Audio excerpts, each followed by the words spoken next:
All right, good evening, everybody. Thank you for coming. There will be some more people trickling through coming in, so keep looking forward and maybe just wave with the back of your head if that's the case. But we're glad you're joining us in person. We're glad you're joining us online, and it's great that we have Brett Ullman here to share parenting, navigating everything you need to know you're going to learn tonight about parenting. Right, Brett? Yeah, I heard that, yeah.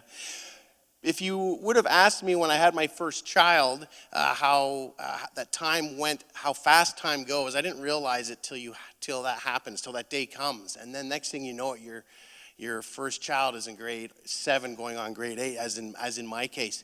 But several years ago, I did hear one thing that kind of brought parenting in perspective to me as far as the time of influence we have on our kids. And that was this statement. It says, from when a child is born to when they graduate high school, there are 936 weeks that we have to influence, to share, to build, to grow into our kids. And so to me, that was impactful. For example, if you have a child who is age 6, you have 624 weeks starting to this year to pour into your child. If you have a child who is 14, is that anyone here? Maybe, or yeah, there's one over there. I saw the hand. You have 208 weeks left of influence on your child. And so that's not to make us feel bad or discouraged, although it tended to feel me a little bit, but it just reminded me of the time that we need to make the most of the time as parents with our kids. And so that's why I really appreciate our church's vision, which is to strengthen families towards a transformed community. And so this is one of the ways we're doing that with locally in our church and beyond and online. And so thank you for joining us. And I'll just, Brett, I'm going to jump right into it, actually. So I'm going to introduce Brett. Brett is an author. He is from Ontario. He's from Ajax, actually. He's a speaker. He's an author, which I've never done yet, but I don't think anyone would read what I have to write. But more importantly, for his perspective today, he's a dad and father, and we are looking forward to hearing from him. And this talk is based on this book. Look at that. It's called Parenting, Navigating Everything. And so he'll be sharing a portion or some of the highlights from this book and allow you to do the rest at home or visit his website at brettullman.com, where he breaks kind of portions of this book even smaller, all right, and for you to manage and to learn and to use. So these books are on sale, and you can get them on Amazon. You can go to the back table here at some point, or probably right after our session here today. So without saying any more, I turn over to Brett. Should probably use the stairs, but I'm just going to step up. I am really glad to be here, and I haven't spoken to a live audience in 7 months, so when I say I'm really glad to be here, I am really, really glad to be here. If you don't know me, my name's Brett. I was actually here, I think it was 4 or 5 years ago. We did a mental health evening. I'm a full-time speaker. I live in Ajax, which is just east of Toronto. My background is education. I'm a trained high school phys ed chemistry biology teacher, but I spent my entire career teaching rotary science to grade 7s and 8s for the most part in the Melbourne community of Scarborough, mostly inner city. And I left that almost 15 years ago. I then did a program called the Aero Leadership Program and went straight into a master's degree of evangelism and leadership at a school called Wheaton in the US. I am a unique speaker. I only speak on 6 or 7 topics, this being one of them. Each of my talks take about 2 years to research, so I love research, I love reading, and trying to bring you kind of the best of whatever topic I'm doing. I speak on mental health, sexuality, pornography, dating, media, and an older talk and all my new research is actually on men. How do we become better fathers, better husbands, and better boyfriends? So tonight, for those of you here and those of you who are online, I'm doing my newest talk, which is called Parenting, Navigating Everything. And I'll just say up front, I have one goal this evening. I want to equip you and empower you to be better parents from wherever you're at, just to be a little bit better. This is my family. My wife Dawn's actually at the back. We have 2 kids. My daughter Zoe's in her first year at Western. She's actually at Western in residence, so it's been a really interesting transition. And my son Ben is in grade 12. Now, let me explain to you how I got to navigating everything. First off, I had teenagers, which changes a lot of things. I've been speaking to parents for a long time, but suddenly you have teenagers and the world changes. But the real thing, there was one impetus for this talk, and it was a conversation I had one night. I finished speaking on mental health. Father came up after the talk, and he said, Brett, how do I talk to my daughter about sex? She's 16. And I went to answer, and he said, oh, wait, by the way, she hates me. And I kind of said, what? And he goes, no, forget about that. How do I talk to her about sex? And I'm like, no, forget about sex. What do you mean she hates you? Because that's everything. If you don't have a relationship with your kid, you will not be speaking truth into their life. And I drove home that night and I realized I'm a topical speaker and I don't have any foundational parenting conversation. And so began the research for this talk. Now, after reading a lot of books, and the truth is there's roughly 75,000 parenting books, there's been between 10 and 20 every day coming out for the last 2.5 decades. Most of us might read one parenting book a year through the age and stage of your kids. That's about 18 different books. But I created a talk called Everything, and everything is a lot, and the talk actually, I think, scared people. But then I changed it to this parenting, navigating everything, and I actually wrote the outline more for a book than I did actually for a talk. So some ground rules before we get into tonight. Please be a good learner.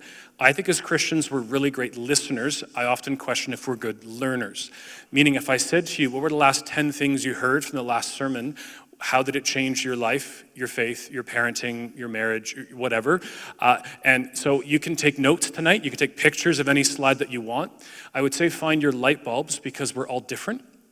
Every one of you has different ages and stages of kids, have opinions, and this might sound weird, but I would rather you have a different opinion than me than have no opinion at all. We always say iron sharpens iron, but that means iron sharpening iron, right? Opinions and thought through critique and dialogue of things. And the last one just says YouTube, which might sound weird. I've been doing for about 2 years weekly YouTube videos for parents, answering the questions that parents come up and talk to me about. And then rather than me giving you a 2-minute answer, which we'll do Q&A after as well, but I kind of go home and think through a conversation and put them online. So if I have any YouTube videos on what I'm showing on the slide, you'll see the YouTube video. Now, before we even get into this, there's a few things I want to talk about. The first is called stock family syndrome. It's also been coined the perfect family myth. Reggie Joyner and Carrie Nieuwhof in a book called Parenting Beyond Your Capacity say that unrealistic pictures paralyze parents. Like, look at these photos. Like, look at these people. Like, they're all smiling, facing the same direction. Like, that doesn't happen. Like, the family, the ladies have hats on. All 4 of them are holding hands, walking into the Like, this isn't real. And it paralyzes people because we think we have to be this. The nuclear family is some of us. Single moms are a huge majority over single dads. There's a bigger conversation in that. Grandparents parenting is now statistically significant. 1% of Canadian children are now raised by their grandparents. I'm at a talk a year and a half ago, maybe 2 years ago. Grandfather, 75 plus, walks up. He says, Brett, I'm raising my 3 teenage grandkids. We began to chat. Like, he's really overwhelmed. I can understand that. I mean, we're overwhelmed as parents. And so I said to him, he asked a question. He said, Brett, what is this thing called Snapchat? And I thought, wow, I'm 49, and I know there's a generational gap between like me and my wife and our children. Can you picture being in your 70s? Adoption, foster parents, blended families, extended families, and we're spiritual parents to all the kids who, grace our hallways and our doors and our churches and people all around us. Tonight, too, there's no perfect pill. I think prevention's the best conversation, but there's lots of maintenance and management. And prevention, by the way, isn't just when your kids are young before a certain age. You can, work with your grade 11 to prevent maybe negative things happening in university or in college. And then crisis is, I always just say it's all hands on deck. This is where we, use our leaders, our pastors, our supports all around us. Now, this is the world that our kids are growing up in today. And it's very different than the world we grew up in. Now, on top are actually my children. You can see like technology, the iPhone kind of came out when my daughter was in grade 1. My daughter's best friend's parents got divorced when she was in grade 1. These are big conversations for little kids. My daughter was on a trampoline in grade 2, and one of her friend's older sisters struggled with self-harm.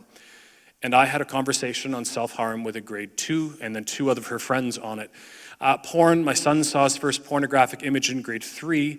It's not if you see porn today, it's when, which is a very sad statistic, but the truth is, and I'm the person who helps you not see porn. I mean, I have a talk on pornography, but the truth is it's not if, it's when. Music, my daughter came home in grade 4 and said, Dad, I want to buy a song, and I'm like, I love you more? Like which song? Like I love music. And I remember she said, I don't know, but the first part of his name is Little. And I said, oh honey, I don't know if any littles will be coming into our house. Lots of language, lots of sex, dating, social media, drugs. And then on the bottom are my friends' children. Kids who are bullied so much they won't go to school in grade 1, anxiety in grade 2. Now, I've struggled with anxiety since a breakdown 8 years ago. It's why I sit in a chair tonight. And so panic attacks and anxiety are part of my life, and I'm 49. I don't know how a high schooler, and then I don't know how a grade 2 deals with mental health. Eating disorders in grade 3, depression in grade 4, suicide in grade 5. I actually had a suicide at the end of grade 4 once. What kind of world are we living in when we're checking out in elementary school? And then sexting, I dealt with 3 sexting cases in 1 week in my church once, 3. And then we hit junior high. And that should scare us all. And then we hit junior high. Peer pressure, self-esteem, alcohol use, phone addiction, and peer attachment. And then we hit high school, alcohol and drug abuse. Now, the depressed girl and the adrift boy would be coined by an author named Leonard Sachs. I'm going to give you some of his books later, but I think they're overgeneralizations, but I do think they're true. Busyness becomes the bane of our existence, the desperation for peer acceptance, and extreme stress. Are you prepared? Am I prepared? Are our kids prepared for the world they walk into each and every day? I do agree, too. Some of these are new changes to our society, right? There are things that didn't exist a number of years ago that kind of now exist. Now, I love this image if you think of bowling, but look at the kind of the bumpers on either side. Remember when you had little kids, you would have this? You shouldn't have the bumpers up when your kids are 16, and this is kind of the idea that they say every parent must protect a child's innocence as long as it's necessary, but we as parents must be ready to let the innocence melt away at the appropriate time. Why?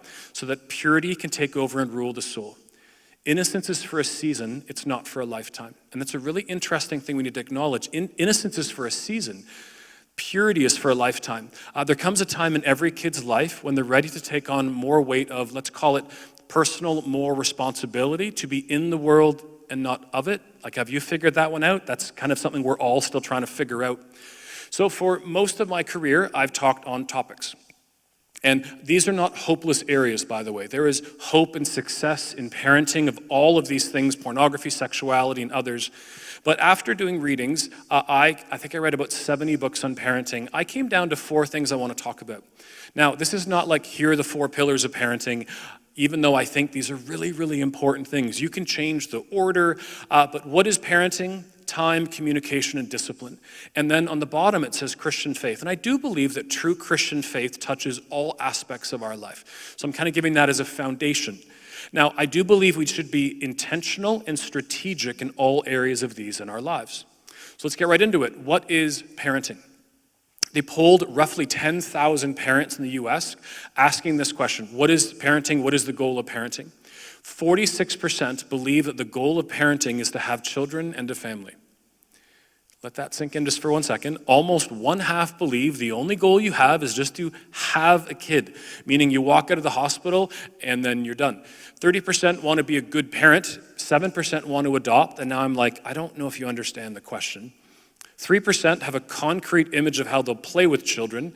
1% want to raise kids to become good people, and 12% were irrelevant answers. If you're into statistics, it should be less than 1%. There were 12%. There were enough people in the hundreds who said, I want to have a child so I can show them the Harry Potter movie series. I want to have a child so I can show them all the Marvel movies. I want to have a kid so that I can teach them how to play basketball or soccer. And there were numerous parents who said, I want to have a kid so they can help me to stop drinking and stop doing drugs. Like, how that would ever be. But I guess the idea would be, if I have a child, I might step up and then deal with the addictions. Not everyone realizes the task of parenting is hard, because there's no clear goal in the parenting process. Most of us, when you're pregnant, and I'm talking more to the women, but you get the book, What to Expect When You're Expecting, right? That's kind of like the one you're just handed. Then you come home. I remember my wife and I, our little daughter Zoe is sitting in front of us, and we're like, what do we do now? Like, there's no now. It's just kind of, you work up to the baby, and then there's just nothing. So I began to pull people and look in in the different books I'm reading. One parent wrote me online and said, the goal of Christian parenting is to raise godly children. And I would say, I don't disagree with this, but I know many Christian kids who are nightmares in life. I'm not pointing at anybody, and I'm not going to, but you get my point, that there are Christian kids who Like, it's not always that therefore those kids are great. Trophy Child says, our job as parents is to raise children who love Jesus and leave home as responsible adults. We could just stop it there. Like, I really like that. But he goes on, we prepare them for a lifetime of following Christ, working hard, being married, and raising a family. Now, most parents, and I'm talking in the hundreds, wrote me to say to raise happy kids. And I would say, I disagree. What do you mean by happy? Happy is an emotion. If you don't feel happy, are you therefore not being good parents? And the one that kind of rocked my world was by Trophy Child. It's a pastor named Ted Cunningham. He says this, they will not be with me forever, so I will prepare them accordingly. Now, there's weight to this quote. You will not have your kids forever, so you should prepare them accordingly. Do you remember that movie Matthew McConaughey was in, Failure to Launch, a lifetime ago? The idea of just not kind of launching. So as Christians, and I'm going to assume most of us come from a faith-based worldview, we look to what does the Bible say on parenting. I get that. Now, George Barna says, if you've sought spiritual guidance in parenting, you might have been surprised to discover how little instruction God gives us in this regard. Now, someone got angry at me once and said, are you saying the Bible doesn't say anything about parenting? And I'm like, well, actually, no, because the word parenting is 100 years old. It's like teenager. The Bible doesn't say teenager because teenagers didn't exist in biblical times. Both teenager and parenting are words from the mid-1950s or so, like parenting as a verb. Now, what does the Bible tell you? It tells us who we're to be as people. And if you become who the Bible calls you to be, I think you will probably be a good parent. Now, the Bible does use language kind of similar, like children. In Deuteronomy, teach them to your children. Now, the actual language is not teach. The actual language is inscribe. It's more like carving with a knife, which is a little more kind of potent. Proverbs 22, train up a child in the way he should go, and when he is old, he will not depart from it. Almost every parenting book I read used this as their cornerstone. But here's the one concern I have with that. Proverbs are not promises. Proverbs are wisdom, and Proverbs are adages. Not every parent who trains up a child in the way he should go has a kid who actually follows that. Here's what I see often in church world. Some kid kind of goes off, and we kind of give you cut eye and look over and say, well, I guess you didn't, train up a child in the way he should go. And then there are parents who are horrible, who have fantastic kids. I taught in inner city. A lot of my kids' parents were gang members and drug dealers. And one of my girls had a 99% average. And I said to her one day, I said, can I ask you a question? And I said, no disrespect to your family. She said, sure. I said, how? How do you have a 99% average in my class? I know your parents. And she said, I'm never going to be my parents.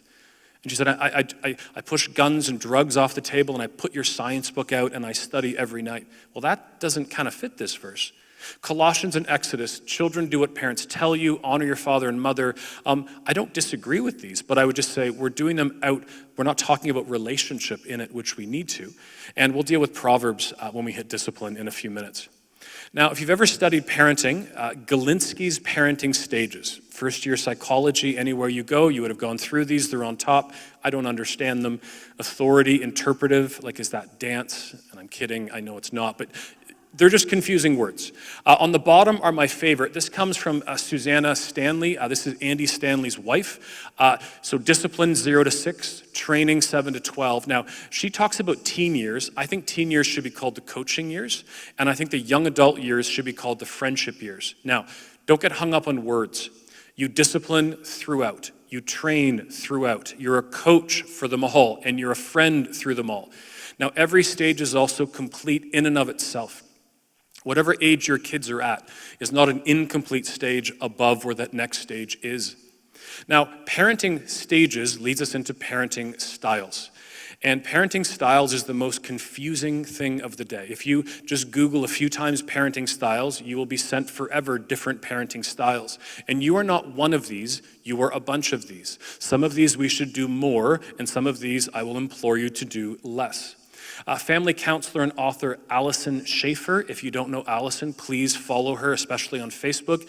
Alice Schaefer is Schafer. She does these, it seems to be almost weekly right now, but it used to be every month, these Facebook Lives where she just walks through, like whether it's drinking in students or going to school recently, talking about anxiety, all free. And if you actually ask a question, you get a $5 Starbucks card or Tim's card.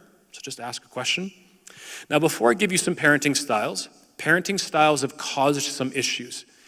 Tim Elmore, as a side note, everything I give you tonight, like a quote, I've linked all of these on my website for you, so you can go back and find them as well. So Tim Elmore says, from this decade, adults began to believe that our world was less safe than ever and kids needed oversight or direction at all times. And since the 90s, we've seen some changes. I wonder if you would agree with me. Number one, kids began to feel entitled to special perks because we said that they're special. 2, kids began to feel unsafe, afraid, and even paranoid because of their parents' behavior. 3, kids began believing that they were fragile and could not handle adversity. And 4, kids began embracing the narrative that the world is full of evil people who could harm them. Anybody agree with me? Like, this is kind of where we sit today as a culture. And this isn't good. We need to look at if our parenting styles are helping or hurting. Now, I have a YouTube video on this. I'm going to give you 3 pages. We're not going to go through all of them. We could be here for a long, long time. When I made this video on YouTube, I knew 50 of them. I'm up to 112 right now. And every week there's new ones. Now, the blue ones are the ones we talk about the most. The stars are the ones you should be.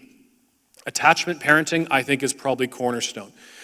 Books like Hold On to Your Child by Gordon Neufeld and Gabor Mate, and Collapse of Parenting by Leonard Sachs. And I have all these books listed for you as well, both on YouTube, and I'm going to show you a slide in a minute. But the idea is this: our kids need to attach to us before they go attach to their peers. And the problem today is called peer attachment, where kids are looking for unconditional love and acceptance from each other, and each other can't give that to them. Kids today will dump anyone else, and it sounds horrible to say, but if they're going to this friend's house, but someone else they think is cooler invites them at this friend's house, they will drop this person and go to that person's house. But if they have that home base, right, that solid attachment with their with their parents, then they're easier to actually walk through those negative things. And conscious parenting is kind of the same, talking about secure attachment. If you're, what's the quote say? If you're safe and seen and soothed, you feel then secure. I know it's a lot of S's, but I really love that idea. Now, helicopter parenting, you've heard that you hover over and you swoop in. I heard one last week called Black Hawk parenting. Black Hawk's a military helicopter. You swoop in and blow everything up when you swoop in. Kamikaze parenting is the same. Bulldozer, you're pushing things out of the way. All of these are the same. They're over parenting. And put a pin in that for 1 sec, we're coming back to it. Christian and spiritual parenting, of course I want my kids to love Jesus. Over-parenting we'll come back to. Adler-in parenting is what Allison Schaefer subscribes to. It's kind of a new philosophy for me, but Alfred Adler believed that humans had 2 basic needs: to belong and to feel significant. Dolphin parenting says dolphins are firm and flexible, so our parenting should also be. And I'm like, okay. Like, sometimes they're just weird. Like, why is that such a specific thing? Going all the way down, karaoke parents kind of mimic their kids. Velcro parents are what happens, like my daughter when she went to university, not her, but others, where you're so Velcroed to your kids, you can't pull it apart, right? You're kind of stuck. Switchboard parenting, think of the old phone things. Everything goes through you. Humpty Dumpty parenting, you're so worried your kid will fall off the wall and be broken forever that they don't do things. And drone parenting, we just hover now, like bzzz, like we just hover over wherever the kids are, seeing what they're doing. Anyone confused? Like, seriously, like you're kind of like, well, what do I do? Now it's kind of amusing because there's all of those, but the truth is there's only 4. There's only 4 parenting styles. This is on one axis, support and warmth, and the other one would be control and demand. And so you're to be authoritative parents. You ask a lot and you give a lot. So my wife's a nurse, and if kind of pre-COVID, my wife was out doing home visits, and I'm home with my kids, I would say, like, can you do the dishes and walk the dog before mom gets home? And right now we might talk to my son about homework or different things, but we're asking a lot, but we're also giving a lot. Authoritarian, do what I say. Without the love, without the support. And then you have permissive and uninvolved, where you're not asking anything, you're just kind of loving. Now, the studies are clear. Authoritative parenting is it. But do you know what authoritative parenting requires? It's like in the name, authority. That father, how do I talk to my daughter about sex? Again, that's why this authority, this relationship, this influence matters. Now, overparenting is our biggest problem today. And I would just say, don't do life with your kids, don't do it for our kids. And I actually break this up one more. Do life for your kids when they're little. Do life with your kids as soon as they can, so that you can let your kids do life. In his book, He's Not Lazy, Adam Prince, another great book, he says, overparenting takes two forms: parents who say too much and parents who do too much. And then he says, of course, there's parents who say and do too much. I'm going to give you 3 books in a row, and I kind of, as a speaker, I'm supposed to give you short quotes and not a lot of things. I'm going to break a bit of that tonight. Each of these books I'm going to talk about later, but would be the one book I would encourage you to read. Leonard says, many college faculty and staff report a noticeable fragility amongst today's students. Some describe them as teacups, beautiful but liable to break with the slightest drop. We also use the term house of cards, not the Kevin Spacey TV series, but like if you build a house full of cards and move one card, everything collapses. We see this today in elementary school, in high school, in college, university, where if one thing happens, you know what students say to me all my life? One more thing happens, I'm going under. And I'm like, you're in grade 8. Like, how much is going on in your life if you're like, I'm about to drown because of everything happening? And then snowflakes. If you listen to talk radio, especially for us in the city, like AM 640 talk radio, we always seem to call millennials snowflakes. And then I'm always like, do you know what age millennials are? Like, they're married with children. And then someone's like, well, who do you think I'm talking about? I'm like, probably Generation Z. And they're like, well, they're snowflakes. And I'm like, why do we have to dislike generations? Every generation can be different, but we don't have to kind of bash it. In the Tim Elmore, we talked about him a minute ago, he says, overfunctioning in parenting simply means doing too much for our children, intervening and removing common struggles they may experience in their day. When we insulate our kids and remove consequences from actions, we fail to prepare our kids for the future that awaits them as they mature. And if you want probably my favorite quote of the night, How to Raise an Adult, what a great title, by Julie Lythcott-Haims. She's an amazing TED Talk, by the way, if you want to watch something later. Why did parenting change from preparing our kids for life to protecting them from life, which means they're not prepared to live life on their own? She works in a college, and she's American, so I'm assuming it's a university environment, and she talks about how college-age students today are not quite fully formed as humans. And I kind of laugh at that, and then I'm like, it's an interesting statement. So you're here tonight and you're like, I wonder if I'm an overparent. Let's play a game. You might be an overparent if you might be an overparent if you drive to your kid's grade 2 class each day to cut their food into pieces at lunch. Now, during COVID season, we're not able to do certain things, but if you would have. Number 2, you drive to your kid's school and walk them to the door of their classroom every day. I was a teacher. My last numbers of years were all grade 8, and we were the first years that instituted kiss and rides. You all know what kiss and rides are. We put pylons up. Your car has to come in a certain way. We open the door and we welcome your kids. Good morning. And then we're like, goodbye. And we shut the door and we want you to go away. We had this at our school. One day, this was before we instituted the kiss and rides, we had 2 fathers who were fighting. And I didn't know what to do, so I broke up the fight and I brought them both into the office from my principal. And she said, what do you want me to do? They're 2 grown men. They don't go to our school. But the idea was to get parents out of the way. Anyways, I'm digressing. There was a mom, and she was the same height as my grade 8. So if I gleaned over my kids, I couldn't tell the difference. And she would often get in line and come upstairs with all the kids. And so I come out of my room, and there's the mom, and she says to the son, it's really hot, hon, you should take your coat off. She begins to remove his coat. It's grade 8. And then we have a meeting that day, and she says to me, my kid's being bullied. And I'm like, yep. She says, do you know why? I'm like, yes. And I said, you're not going to want the answer. Because I said, it's you. You're the only mom. Like, if your kid needs to take his coat off, he can take his coat off. You're the only mom coming upstairs, and the other kids are making fun of you. How about you send your kid to camp or retreat with 2 phones, one to give to the leader and one to hide so they can contact you? Talk to anyone at Wajidawin, at Minneowi, at Pioneer, at Muskoka Woods. This is not an uncommon thing to have happen these days. You go on a job interview with your child. 1 in 4 20-somethings today. Leonard Sachs, large statistical study, 1 in 4. My kids are both lifeguards, which presently they're not. I think my son just got a new job. But when they went for their interviews, I'm not going in. I'll drive them, but I don't want, like, here's your interview, and like, can we wave at the person doing the interview? This is a true story in Leonard Sachs's book. A father in Chicago calls his daughter at UCLA in California to wake her up and tell her what she has to do for the day. You think of not quite fully formed humans?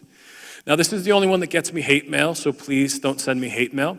You always make your kids lunch. A mom got really angry one day. She says, well, when should my kid make their lunch? And I'm like, as soon as they can. There's only, 8 things you can take for lunch anyways. Put them all on the counter, let your kid pull it into their bag and zip it up, and pat yourself on the back and say, I did a good job. And this is kind of another interesting one. You call your kids' teachers to argue marks, or you call your kids' teachers to get them in classes with their friends. This happened a few weeks ago where your kid's not with their best friend, and so we call the school. But you know what we do when we call the school? We teach our kid they're not okay to be on their own.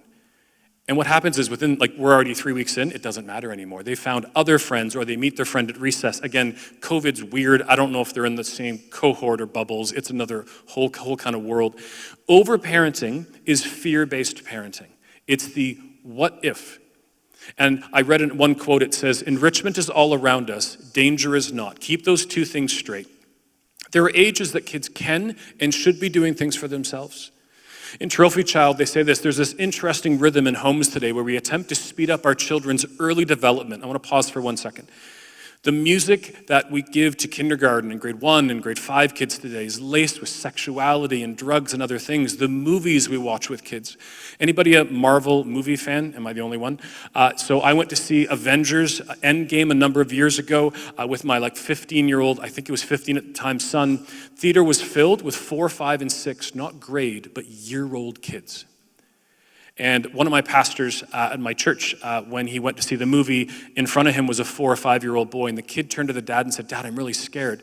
And the dad told the kid to shut up. And then the dad will wonder why he has no relationship with this kid, and that influence is kind of gone. We let kids watch the news, and I liked watching the news, but I would just encourage you, the news is not, hey, here's what's good in life that happened today. It's here's where the fires are, here's who got stabbed, here's how bad COVID is. Turn it off. And as adults, whether you're talking on the phone or to each other, don't talk about all the negative things happening with our kids right there. They don't know how to process it the same. They leave and our anxiety goes down because we've bantered maybe with someone, and they leave not understanding. It was years ago, my wife and I took our kids to go see Up. Do you remember Up? Remember the grandfather with the balloons? So for us, we went to it was mall food. The kids were kindergarten, went to the movie. We're the only people in the movie. And right at the beginning of Up, my daughter turns with tears in her eyes and says, did the mommy just die? Do you remember the beginning of Up? It was in the opening credits, the mom dies. Death is a big deal to kids. Do you know how many people died in Avengers Endgame? Someone told me 3,000 to 4,000 people. Now, it's Lord of the Rings, big battle, it's Marvel violence, it's a lot of aliens fighting humans, but kids can't process that. Then our kids get older, and what happens? We put the brakes on them. Do you know that students don't date today? And students don't go out anymore. One of the things they don't do anymore is get their license. In my day, everyone got their license the day they turned 16. Today, we're looking at a lot less. And here's what I hear from a lot of students. They say to me, well, we have a van and there's lots of traffic. And I'm like, there's traffic everywhere, right? It doesn't matter for you in Huntsville, me in Ajax. When it's rush hour, there's more cars around, or weekends or different things.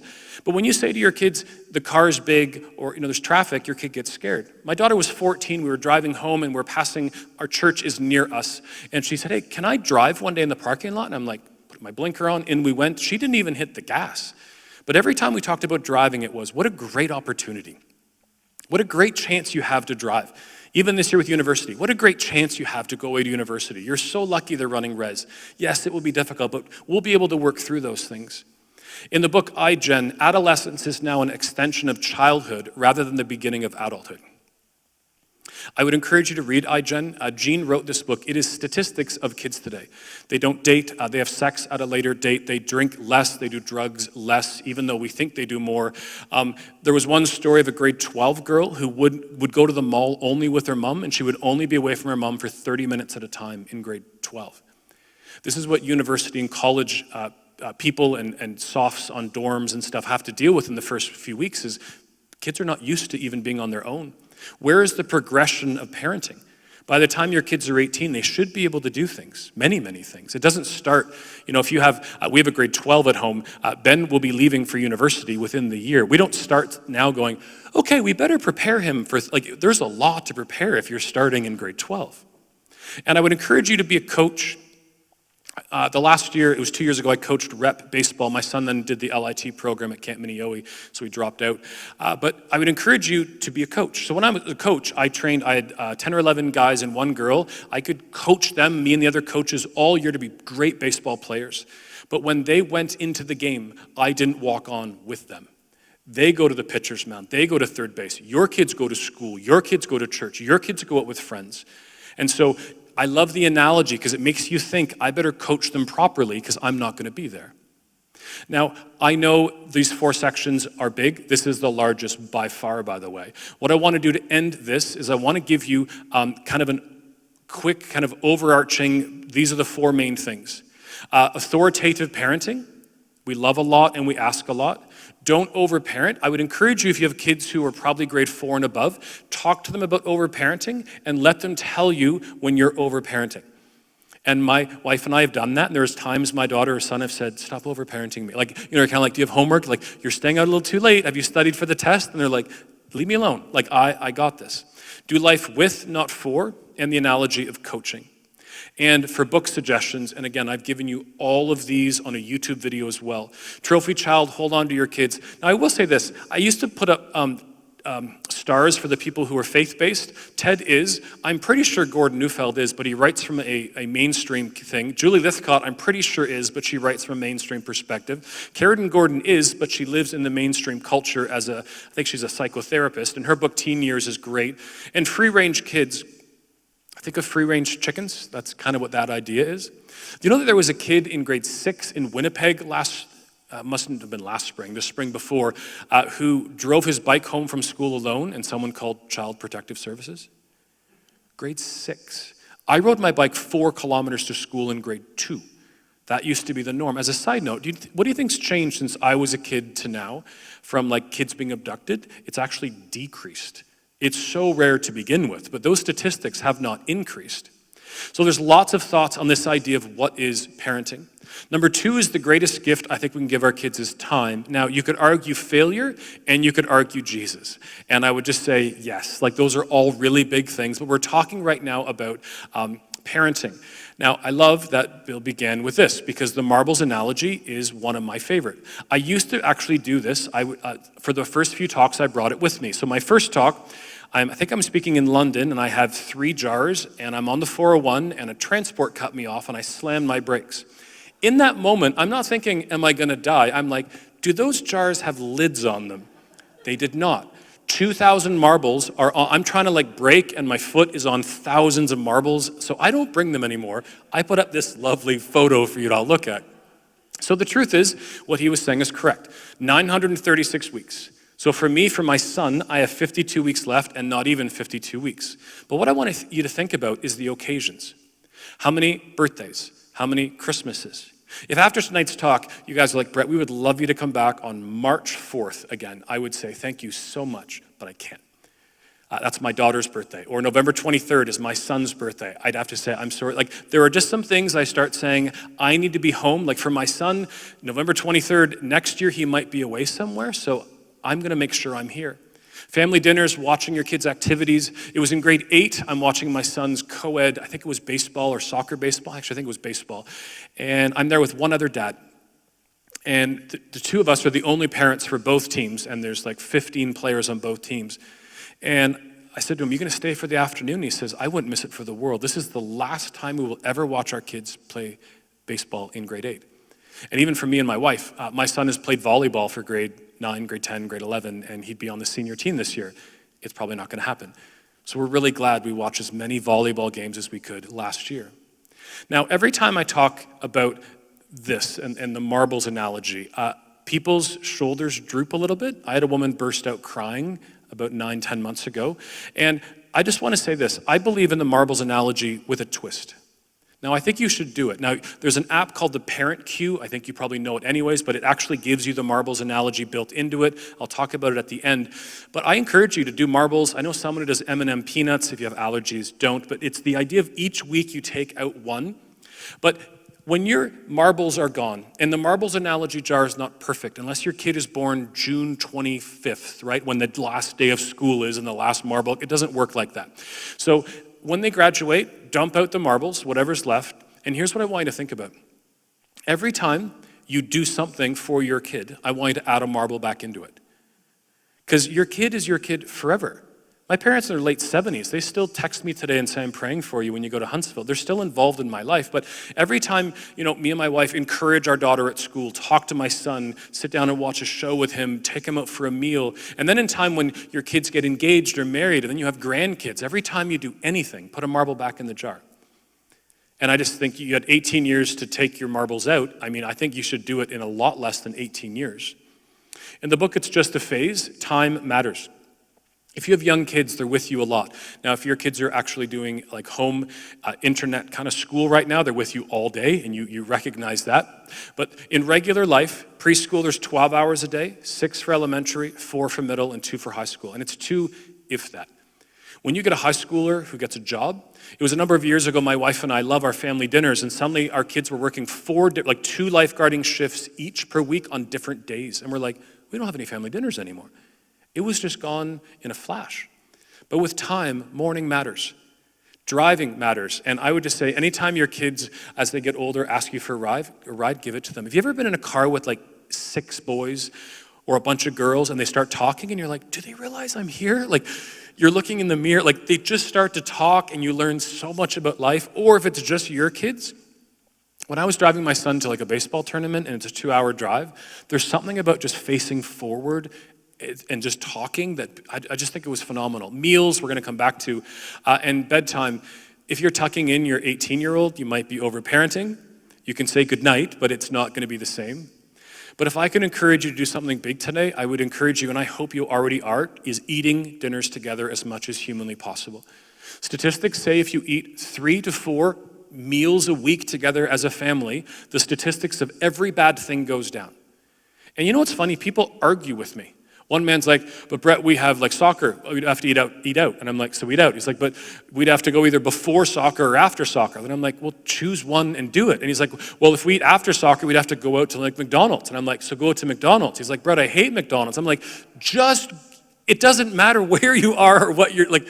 This isn't a hard thing. You can be at Tim Hortons, right? After an event, just sitting and chatting together. But do this. A person I heard recently say this, we don't eat as a meal together as a family ever. The 3 kids just come and grab, it's like potluck, you grab whatever you want, they go all over the house. And family schedules matter less when your kids are really young, but it gets bigger and bigger as they get older. And my wife and I aren't perfect with this, but we try to kind of do a weekly schedule, adding in some meal planning. But the truth is, it's just important to know what's going on. And family outings should be protected. Don't always bring your kids' friends with you places. I'm not saying you can't have your kids' friends with you, but sometime throughout the year, be bored together. This year, we were supposed to be in California, got canceled. Instead, we went whitewater rafting, owl rafting north of Ottawa. Then we went to Ottawa for a couple days. Like, just be bored together. The drive times and the conversations are just precious. And celebrate moments, milestones, hills, and valleys. All this means is big days are big deals. So in the book, The Power of Moments, they talk about transitions, milestones, and pits. Transitions would be changing jobs, a new house, a new school. Even right now, COVID is a transition. Milestones, birthdays, anniversaries, graduations. Every end of school year, we go for ice cream at the end of the year. It's just this thing we've always done. And then pits are breakups, death, bad things. And it's not like you fix these, but it's like you go out, like you can go to Swiss Chalet, go to a restaurant. It's not like everything's fixed, but you're together. You laugh, you cry, you talk. Again, it's this idea of we are a family. We are for you. We're not against you. Now, there is an analogy of, I'm assuming you've seen this before. It's such overused thing on Pinterest. It's the rocks analogy. But I just want to remind you of it because we need to live our lives correctly and then teach our kids. Like the big rocks go in first. The pebbles go in second, and the sand goes in third. If you do it the other way around, the big rocks don't work. And we start saying, oh, my faith is not doing well, or, my family relationships aren't great. So make sure you do the big things first. And main thoughts, marbles, meals, scheduling, and milestones. And I got 3 books for you. Josh Shipp has a book called The Grown-Up's Guide to Teenage Humans. Best title of a book that I know of. Power of Moments. And I have another one called Fair Play. The tick boxes are probably my favorite books this year. Fair play is about domestic rebalance. And I would encourage you, it's not just about chores, there's a lot more. And I would encourage you to take these principles and add it into your family. Part of being a parent is pulling your weight in household labor as well. The idea is time matters in all these categories. Third, communication. Now we're spending time with our kids, we're doing the right parenting styles. Now we look at how we communicate with our kids. Do our kids think that they're only loved when they follow our directions, when they get good grades in school, or do they know that we love them, to quote Robert Munch, forever and always? Because those are different kind of things. How do we speak to each other? What do we say to each other? Are we saying things to each other? And I said this at the beginning, if you don't have a relationship with your child, you really don't have the influence to speak truth into their life. Influence is defined as the capacity to have an effect on the character, the development, or behavior of someone or something. So these are the same things we talked about earlier, but talking about communication, family dinners matter. How about a question? Tell us something good that happened today. Tell us something bad that happened today. And you, as an adult, are part of that conversation. It's not just asking your kids. I would also encourage you to have no technology at the dinner table. And it gets harder as kids get older, but if it becomes an issue where people staring at phones, get rid of all of them. Years ago, I used to say to people, put it in a pot and put it away, until a mom put the pot of 4 new iPhones on the stove, and they melt. Not all of it, but parts of it actually melt. Don't do that. Driving, you don't need, when you're going from wherever you live to church or to a sport or to something, you don't need a 10-minute drive with the phone out. And so set some rules and and I always say this, teach, don't tell. Explain why you're doing it. It's not just no phones when we're eating. We're going to do this so that we can have better communication skills as a family. And family events are the same. I really hate the commercials. Have you seen, is it Jeep? One of these commercials has all the kids are talking in the back seat, and then they put the internet in, then everyone's quiet staring at their phones, and it's like a good thing. And I'm like, that's a bad thing. Why do we want our kids to be quiet? So what happens if your relationship is broken? Say, I'm sorry. I've struggled with mental health for 8 years. I have days I don't sleep well, and I may get up and be a little harsh with someone in my family. And I might have to go to my daughter's room and knock on the door and say, hey, Zoe, I'm sorry. And she'll say, it's okay. It's not okay. I mean, it might be okay now that we've had a little bit of reconciliation and I've apologized, but it's not okay that I'm that way. But if I'm sorry doesn't work, maybe it's spending more time or better communication. And each one of you, with your children, have different things you connect with. My son and I connected with sports. I coached every team he's ever done. My daughter was a dancer for a while. I always threatened to coach her dancing. That's not going to work. But my daughter Zoe and I have things that we do together. These days we celebrate iced coffee. It seems to be way too much, but we like that. If my wife and my son were out, it was just the two of us. We always go for chicken shawarma for dinner. We watch a TV show only her and I watch, and we'll never watch it without each other. But what if even with those things, your relationship is still fractured? Counseling's okay. And I would just say counseling is great for everything, for marriages, for relationships, for parenting, for mental health. The idea that counseling is somehow a bad thing, you might need some counseling. And I love that the desire for reconciliation talks about how potent it is, and I really like that. Are we actually listening to our children is an interesting question. The number of times someone says to me, Brett, my daughter, my son said they were struggling with something, and I didn't really think it was that bad. I'm at a church, Sunday morning service on mental health. One of the worship leaders came down after. A 15, 16-year-old girl burst into tears. She said, Brett, I've told my dad about my mental health. I'm having panic attacks. I'm really struggling. I don't know what to do. They won't do anything. Lead pastor kind of walked up and interrupted. We were going out for lunch with him, and he says, Brett, sorry. And he goes, oh, I see you met my daughter. And I said, can you sit for a sec? I've known him for many years, and I had a chance to bridge a little bit of a gap between the two of them. But if our kids say, I'm struggling with, we need to look at what we can do. Anybody remember the band REM from the 1990s? Shiny, happy people? I think sometimes in the church we want to be that. We're Christians, we love Jesus, everything's good.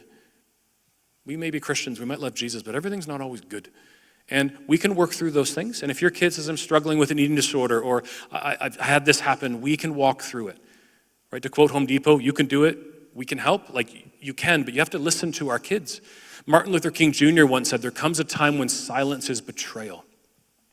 I hear from many students who feel abandoned and invisible in their own homes. And this is something that we can change. And I would say too, make sure your kids have a way out. So my wife and I, there's a text went around for a while. You give an X as a text, and it means I need help, and everyone seems to know it. So in our house, we just made up something called My Ears Hurt. So if our kid ever said, my ears hurt, and we've never had to use this, it meant that my daughter came home from babysitting and a father came home drunk and she needs help. We'd never had to use this at all, but it was always the way out.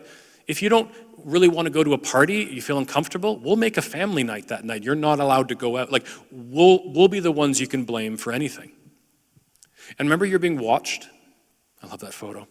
I'm speaking at a Sunday morning service a couple years ago, and the morning was based on pornography. They spoke about pornography in every age and stage in the church that morning.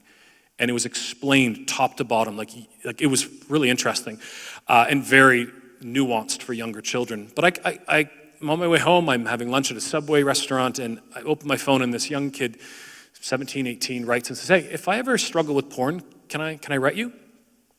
I'm like, sure. And I wrote back, why wouldn't you talk to your dad? His dad's the associate pastor.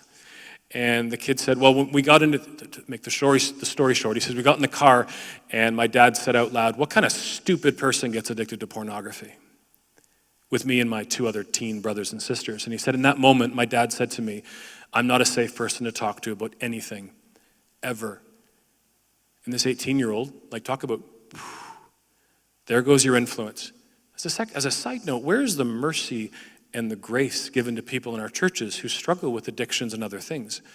I grew up in a church where if a young teenage girl got pregnant, they were paraded around the front and had to apologize to us as the congregation. That's called religious abuse. Although most of us as parents love our kids, a lot of us don't know how to convey that love in ways that make our kids feel loved and accepted. You might have read the book, The 5 Love Languages. There's an adult version. There are 2, one for teenagers and one for children as well. It's the idea that we all love and give love in different ways. And so I would encourage you to find out what your kids' love languages are, and spouses and friends. One great thing they say in the children's book is to love for a week your kids in a certain way. It was kind of a great idea. For 1 week, love your kids with words of affirmation, speak and see if they just, for my son, receiving gifts. If you have a teenager, OVO, OVO Drake's thing is just, so my wife and I went to one of his pop-up stores at Yorkville, and we bought my son this shirt for Christmas, and when he opened it, you could just see that we knew what he wanted, that we went and bought it. There was just something about that was just so special. And other people would be like, it's a shirt. But know what your kids like. And family meetings.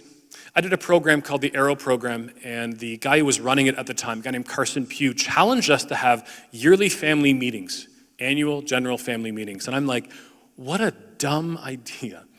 So we came home, and my wife and I had our first. I think our kids were 7 and 6, somewhere around there. They were little. And so we put an agenda on the fridge. We got to the day of our meeting. There was nothing on it. And we're like, did we tell them what an agenda meant? We just posted something on the board. We talk about we're a Christian home. What does that mean? What do you want to do with vacations? Do you need new skis? The things you do with young kids. And then we said, anywhere in the world you want to go for dinner? We went to, anybody want to guess? McDonald's. We're finishing a really bad dinner, and I'm like, we're done. And I think it was my wife who said, we'll do 1 more year. So 1 year later, we come back.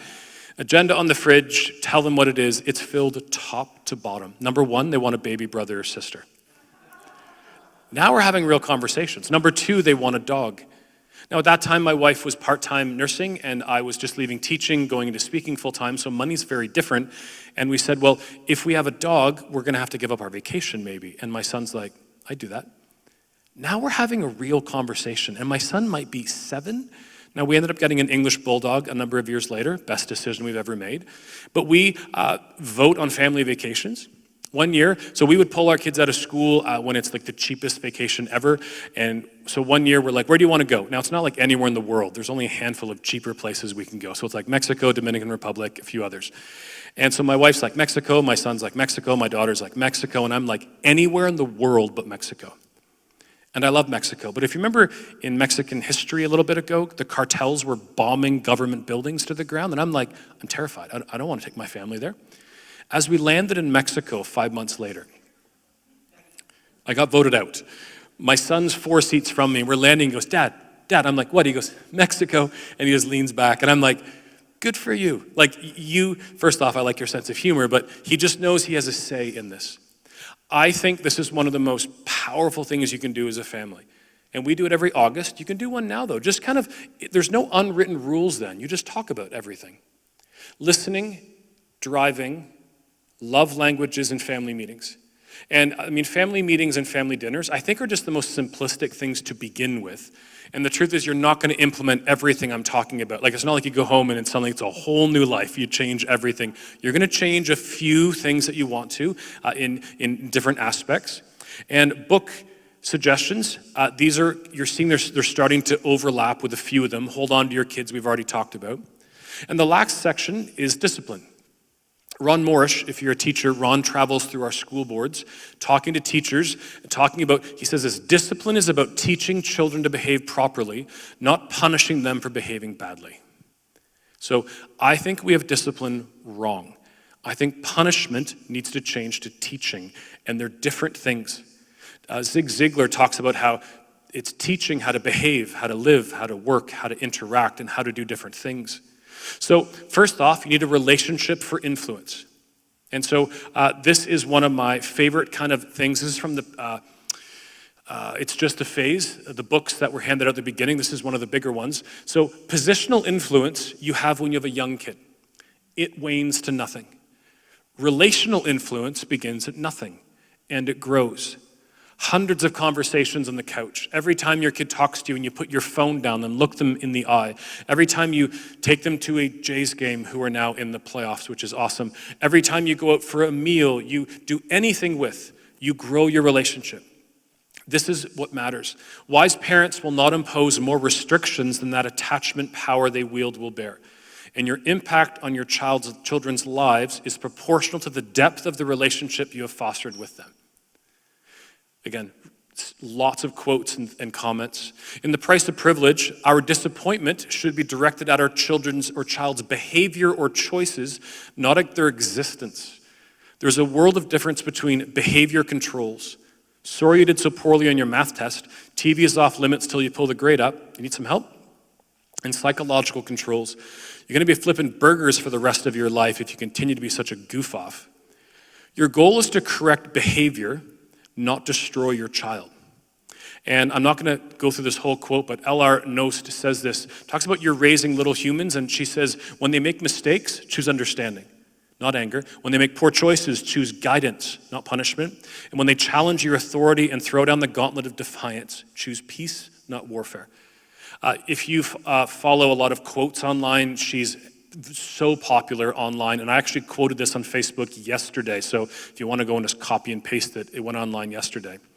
Now, going back quickly to The Price of Privilege, Madeline Levine, I'm always waiting, just make sure all pictures are good, talks about how warm connection with appropriate discipline is actually the important thing, right? The loving your kid and asking a lot, that's kind of the other side of that discipline one. So we talked about we need influence, 2 clear agreed on expectations and consequences. So Karen Gordon has these 3 walls, she calls it. You can be a stone wall. These are my rules. You will follow them. You can be wild field. That, I didn't tell you the story. I was going to say that father. A father comes up to me after one of my talks, probably a year ago. He says, Brett, so I grounded my high school kid because they were late for their curfew. And I'm like, these are good, these are really important conversations with high school kids. I said, when is his curfew? He said, oh, he doesn't have one. What? He goes, he doesn't have one. I said, but he was grounded because he missed his curfew. Yes, but what is his curfew? He doesn't have one. I'm confused. How is a 15-year-old boy not confused? Wild field. Picket fence boundaries is what we are to be. Rules are clear, they're flexible, and they're negotiated. It was the summer of grade 8, and my son Ben wanted to go out. It was one of the last summer, August, perfect nights, and he wanted to go out late. I forget if it was 10 or 11 o'clock. I think it was 10 o'clock, and we're like, okay. And so 10 after 10 comes, my wife and I are sitting in the front, and I don't know what it is as adults, but I am furious. Like, why am I angry? But I am. And he walks through the door, and I'm ready to yell at him, and he says, I know I'm late, let me tell you why. And the story comes out. He said that we're all together, and he says we dispersed. He actually says dispersed. We dispersed at like 10 to 10, and as he's walking home, everyone left. It was him and a girl, and she said, it's dark, do you mind walking me home? And so my son said, I either broke your rule and walked her home, or told her no and came home on time. And he said, I knew it'd be okay to break your rule because I wanted to walk her home. And I almost cried. I almost yelled at you.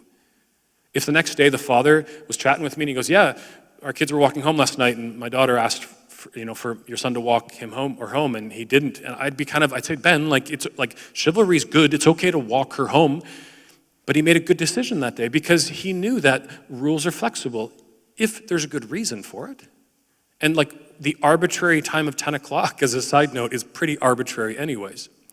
Some parents fail to realize that it's the job of every child to tear down their parents' fence and build their own. We want our kids to love Jesus because they love Jesus. We want our kids to come home in good time because they want to get good sleeps. We want our kids to get good grades so that they know they have choices in life. We want our kids to do everything so that they know, right? It's not because of us. So relationship, expectations, and then we talk about punishment, and this should be versus training. Ron Morris says, you have to decide what you're all about. Are you here to give children the punishment and the consequences they deserve for failure, or the training and support they need for success? All good discipline has a purpose to it. I read that once, and it's like every time you discipline, all good discipline has a purpose. What is the purpose? Often we do takeaway. Your kid comes home late or does something, they fight with their brother or sister, we take away their iPad. And then a week later, we give it back. Did we teach them how to get along better with a brother or sister? If they're 10 or if they're 12 or 15 and they come home too late and they have a phone or whatever, do they have a watch to tell them what time it is? Are we expecting a 16-year-old kid to just to get up and come home at 11 o'clock? Their brains don't work the same as ours. How do we teach that? Now, if you have older kids, we are not talking about this. I assume we're all on the same page with that. Younger kids, welcome to the discussion on spanking. I'm only going to give 30 seconds on this. I have a 15-minute video online. I think that there are good parents who spank and good parents who don't. I am the don't. My wife actually did twice, and we're going to talk about that in a second. I don't believe we need to spank these days. I think you can be a good parent who spanks and it can become abusive. We hear tons of stories about this, and I think you can be a parent who doesn't spank and you move to not disciplining, which I think is an abuse in another kind of vein. First off, everyone who was spanked is not forever damaged. I was spanked. Many of you were spanked. And not everyone who isn't spanked is spoiled, right? Language really matters here. Now, today some parents spank, some do not. But what we often say is we spank because the Bible says so. Proverbs 13:24, he who spares the rod hates his son. Now, I wrote probably 40 different biblical scholars, systematic theology professors. 0 told me this is about spanking. Not one. Everyone said the same thing. The language in the Bible is kind of unique. They said the rod is either the rod or a rod, not the baseball player, a rod, like a physical rod. So when the Egyptians beat someone to death, it was a rod. When someone does something like this, it's like the rod of discipline, meaning if you don't discipline your kids. And so I would say children's controls at this time are fragile and easily challenged by fatigue, by hunger and frustrations. So should you spank your kids? First, do maybe 5 things. Spend lots of time with them, have good relationships with them. Create warm and loving home with unconditional love. Set clear and concise boundaries together as a family and consequences for breaking those boundaries. Do life with and not for. And discipline the behavior, don't break the child. Now, this is a quick thing. You can go and watch a video later. I'm just challenging you on things. Now, Ron says one of the biggest reasons why maybe we shouldn't spank. Now, I would say this. Psychologists today, I forget the Pediatrics of the United States, says outright, it doesn't work. It might work in the moment, but it doesn't actually change behavior. So if the Bible doesn't really say it, and if it doesn't really work, maybe we need to find better ways to do things. And this is what Ron says. Research says that whether a child gets a punitive spanking or not is hardly ever determined by a child's behavior. It is almost always determined by how the adult's day went. And that's why children don't get spankings at 8 in the morning, they get them at 8 at night. When the adult who is tired, frustrated, and exasperated starts to hit a child, it should not be about the adult. So I just leave you with that for discipline. It's about teaching, and I just encourage you, every time you think of it, teaching, influence, Picket Fence Boundaries, and Punishment versus Teaching. And I've given you a whole bunch of books. This is Allison Schaefer, who we talked about earlier. This is Ron Morris. It's a really bad cover. It's a really good book. Parent on Purpose is probably one of my favorites. Amy Carney, her husband's an NHL player. Boundaries, Henry Cloud and John Townsend, and Grace-Based Discipline. All of these books are on a YouTube. I did all linked directly to Amazon for you. So I usually end the talk now. I actually want to add in a few more things tonight, if that's okay. We got a few minutes, Bill? Okay. So what I want to do is, I believe those things create the foundation from which we then can talk about family discipleship and mental health and media. So I want to give you what I'm going to call on-ramps for just a few of these things. So family discipleship, making followers of Christ in our homes. One of my favorite things is this: your worldview shapes your values shape your actions. So our goal is for our kids to have a biblical worldview. We need to not chase actions. We manage actions, but we chase our kids' worldviews. I have spiritual disciplines in my older parents' book, and my new one has an entire chapter on family discipleship. But books by Dallas Willard, Richard Foster, are you familiar with these names? These are the people who write the most basic books on, I say basic, they're the most complex books, but on the basic spiritual disciplines: read, pray, fast, study, give. And Nathan Foster is Richard's son. His book is one of my favorites, called The Making of an Ordinary Saint. And Sticky Faith is one of those, remember those dollar store things you would hurl at a wall and it would stick? This is the question with our faith. How do we make our kids' faith stick? And there are these markers in anything Sticky Faith does. It's kind of like the stuff that Fuller does in the books that you had up here earlier. Some of them are family dinners. Some of them are, being rooted in a church. But one of them is summer camp. And you guys live in Huntsville. I would encourage you to send your kids to summer camp. Do you know who's the most hurt person when your kids go to camp? It's you, right? We're the ones who feel bad because our kids are not with us. They're the ones having the time of their life for a week. And just like when they go to kindergarten and my daughter held onto my leg and cried, camp, they might sound for the first few minutes like they don't want to go, but you have phenomenal camps all around here. And there's great Bible apps. Read Scripture is one that I use every day. It actually has these wonderful cartoon drawings that give like an 8-minute video of the chapter of the Bible. And I would just say, going back, our pastors, our youth groups, our camps, those things, they're assets to us, right? They don't replace us as parents. We're parents. We're the ones who are going to be held responsible how we raise our children, but use everything around you. And media, don't expect your kids to do anything that you won't do. Father got really mad. He said to me, my kid played 3 hours of Fortnite last night. I'm like, what'd you do last night? He said, I watched the Jays game. And I'm like, the Yankees game? The one that went to 17 innings? He goes, yeah. I'm like, it was like 5 hours long. He values baseball. He doesn't value Fortnite. Our kids will not sit down and watch TV like you and I might, but they might do something different. My wife and I tried to live this out when our kids hit about grade 4. We kind of would say to them, they'd come home and say, can I have this song? And we'd say, there's the computer. No longer would we go and search it and search the lyrics and say, you can have that song by Bruno Mars and you can't have this song by Rihanna. We would say, you do it. Here's the computer, search the lyrics. I remember one time my daughter she said, what is that lyric? And I'm like, well, that's a slang term for a woman's breast. And she's like, ooh. And I'm like, do you still want that song? And she's like, no.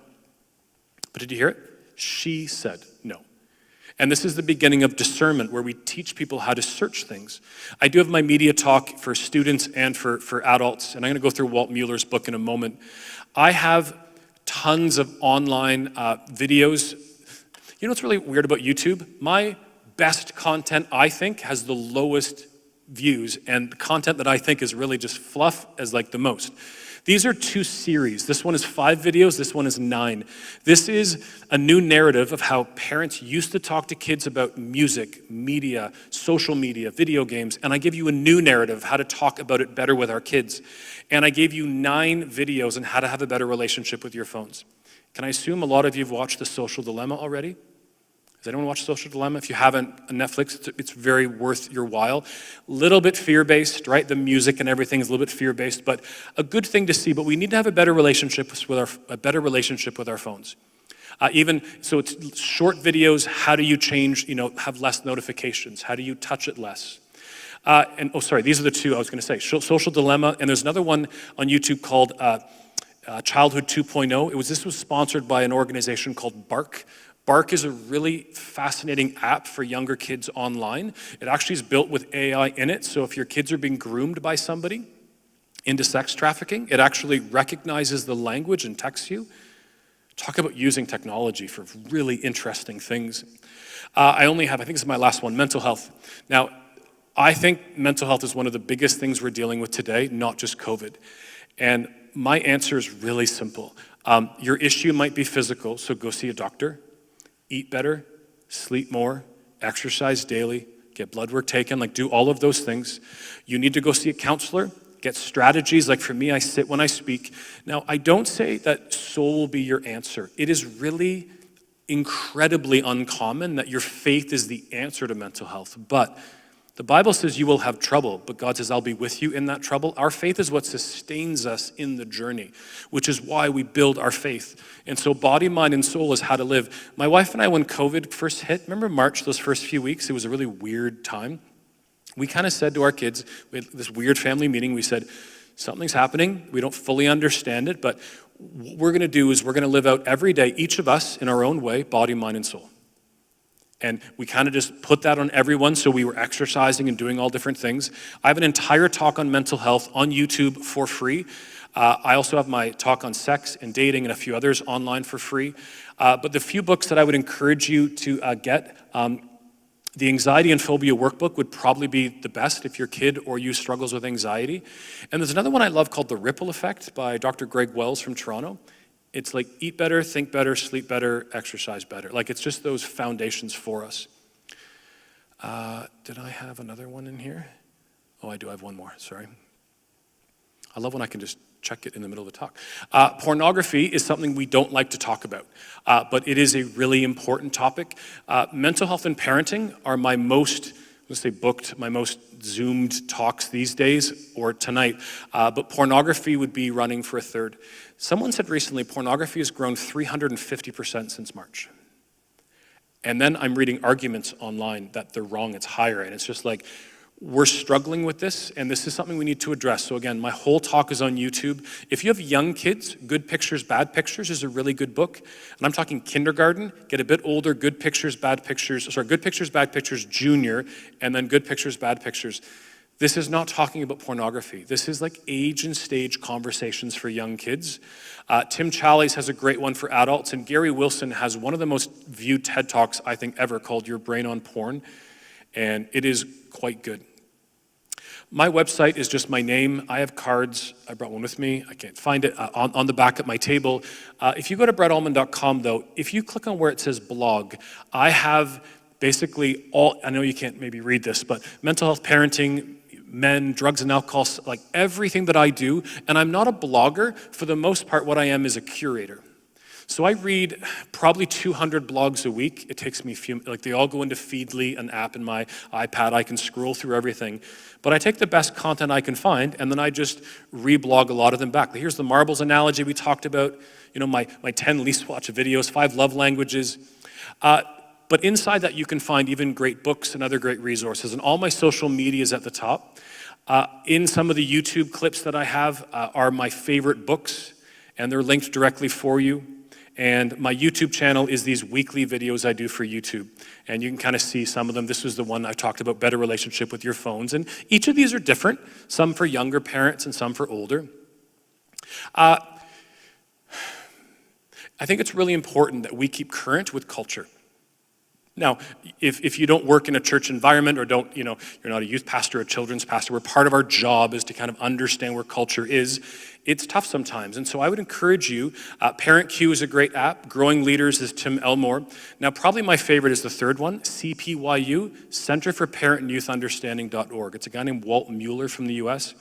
Weekly emails that come saying, here's where the culture is. Here's everything searched on YouTube this week, top 10. Here's the biggest songs. Here's, what came out in Time magazine. Here's the new article from this. And it's all free. Plugged In is for movies. Plugged In is wonderful when you have younger kids. When you hit middle school to high school, I usually switch to Common Sense Media. Common Sense Media is not faith-based, but I just find from a teen perspective, it's a bit better. And Access is a new player. They do it weekly. It's called the Teen Culture Translator. And here's what's true today. When you, like even Karen Gordon's book, The Teen Years, I read it when I had an 8 and a 7-year-old. Because everything flows really quickly down these days. So like, things like media and everything else are things younger kids are dealing with. But the Teen Culture Translator translates teen speak to adult speak. It sounds kind of funny, and it is, but it's really great to be able to understand language. I'm writing the chapter of my book on drugs and alcohol. We're having a dinner, and I said to my kids, so nobody smokes anymore, right? And they're like, yeah, most people smoke. And I'm like, no one smokes. And my daughter's like, wait, what do you think smoking is? And I'm like, cigarettes. She's like, oh, no one smokes. We're talking about weed.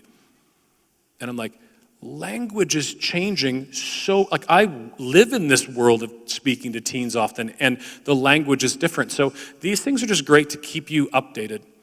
How can you help? You can pray. You can follow me online. If you could ever support, we're at the very bottom of our website. And if you know any other organizations or anyone who'd love to have me in, you can let me know. I have about 4 slides and we're done, and we're going to do some Q&A. 3 ways to decrease the overwhelmingness. I know this is overwhelming, and I know this is a big talk, but I want to give you a bunch of information, plus the places to kind of, like when you want to talk about mental health, go to my website, click on mental health, the best content from the best voices in the world I put there.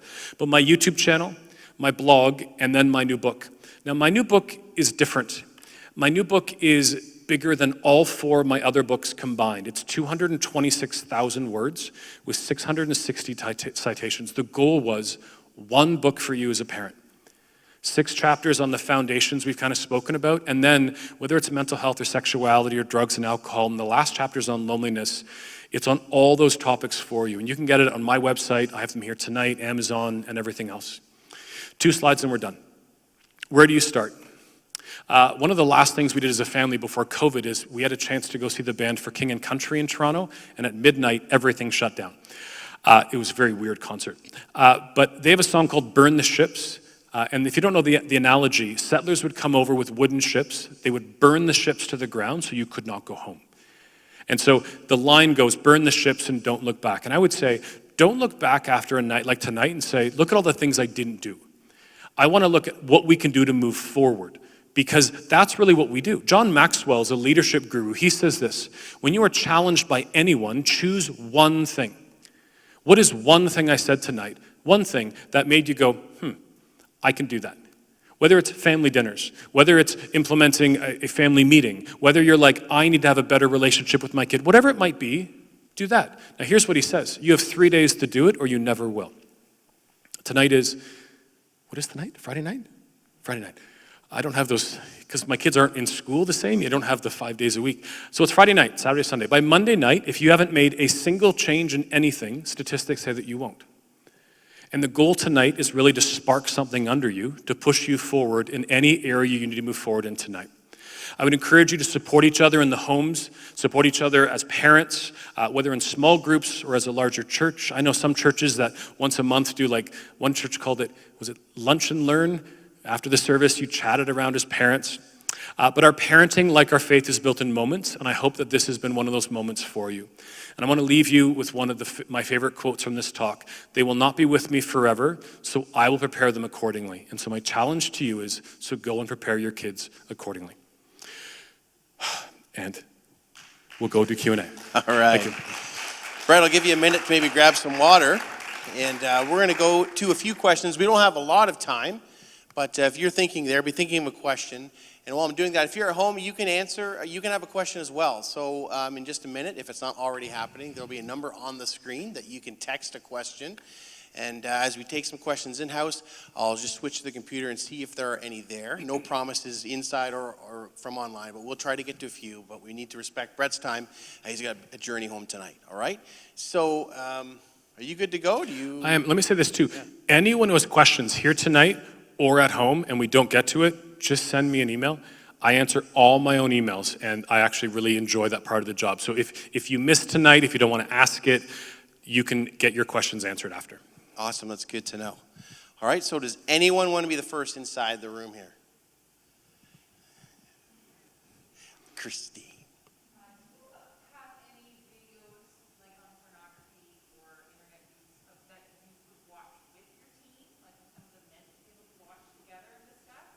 So I posted 5 of my, so these are professionally filmed, they're not just like a filming for me, they're professionally filmed talks. I had 5, and we still sell them online, but I ended up posting them all after I had 1 week where I had 7 people I know write me with 7 suicides in 7 days. And I remember saying to my wife, how am I selling my mental health talk when I can put it online? So I ended up putting my mental health talks online, my sex talk. My sex talk is made for you as parents. It's how do we help our kids get a biblical worldview of healthy sexuality? I call it the trifecta. So the sex talk is kind of this, we need to talk about it. The porn project is online and is made for teenagers. There's nothing graphic. Like, it's not like, here, look at this. This is really, it's not like that. It's really, we know the world's pornified. What do we do? And so we're looking at a bit of everything with that. Accountability, and even our faith is a huge component, and what you can put online, like different systems. And then dating as well. So I have 2 talks. There's an older one called Dating for Life and a new one called Dating for Life, The Questions. And these are both on YouTube. And the Dating for Life, The Questions goes through 8 questions, like what is dating, how do I date, when should I start dating, how do I break up? And those are for everybody. The only one that's really for adults would be the sex talk, even though you could watch it with a kid, but it's made for us. And then my talk on men is really for us as fathers. But the porn project would be one you could watch with your kids, for sure. All right, just a reminder to me, Brett, if there is another question, if you could repeat it as you hear it so that people online can hear it better. Yes. And I forgot to remind you. So that's the question that was just asked was, is there anything, any of my videos that are about pornography? And that we can actually watch with our kids? Is there another question?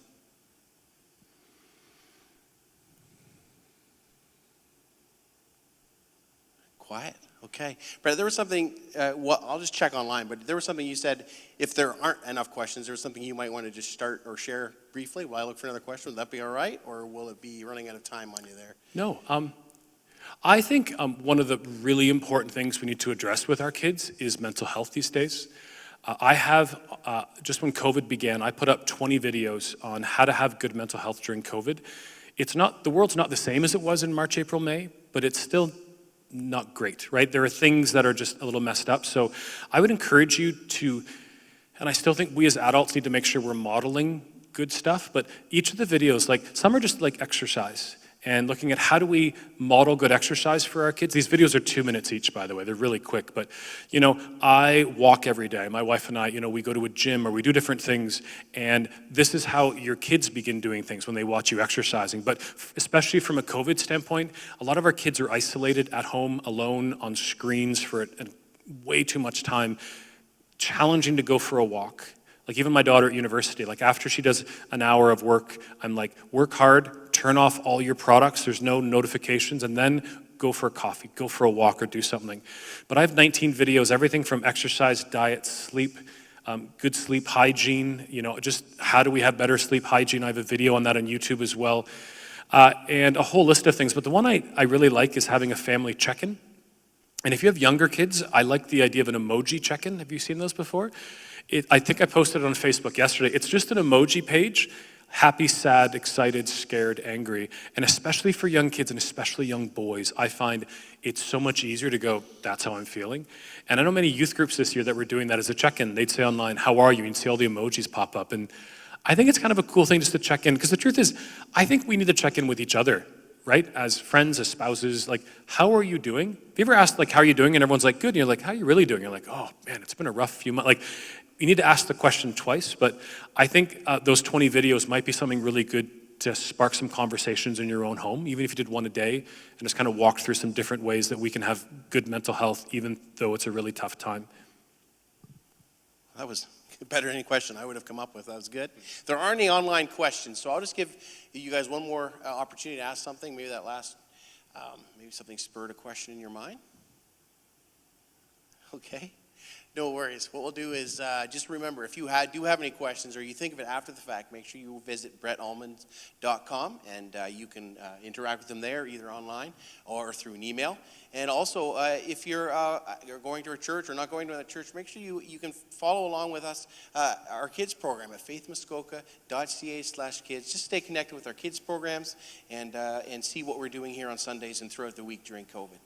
All right, and with that, why don't I just close in prayer and we're dismissed. Don't forget to check out Brett's table if you're able. Let's pray. Dear Lord, thank you for the responsibilities you've given us as parents. Help us, Lord, as we navigate these tough but exciting waters. Give us wisdom, give us guidance, give us peace, give us clarity of thought as we lead and direct, prepare these kids for the future. And dear Lord, I ask these things in your name. Amen. Thank you for coming, everybody.